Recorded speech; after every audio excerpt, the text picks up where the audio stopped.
मकर संक्रांती ते रथसप्तमी पर्यंत सध्या घरोघरी हळदी कुंकवाचे कार्यक्रम चालू आहेत. हा कार्यक्रम आपण आनंदाने साजरा करतो.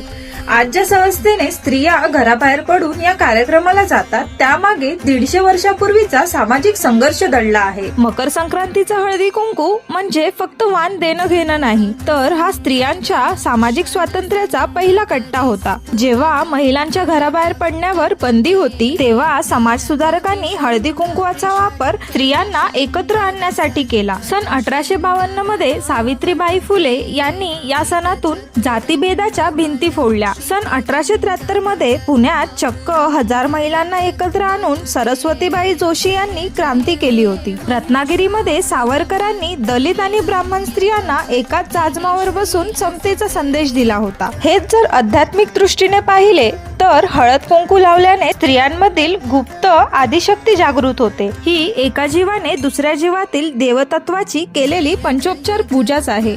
म्हणूनच यावर्षी जेव्हा तुम्ही हळदी कुंकू कराल तेव्हा आपल्या महान समाज सुधारकांचा हा वारसा नक्की आठवा. आपल्या परंपरेला विचारांची जोड द्या आणि ही माहिती कशी वाटली हे कमेंट्स मध्ये नक्की सांगा.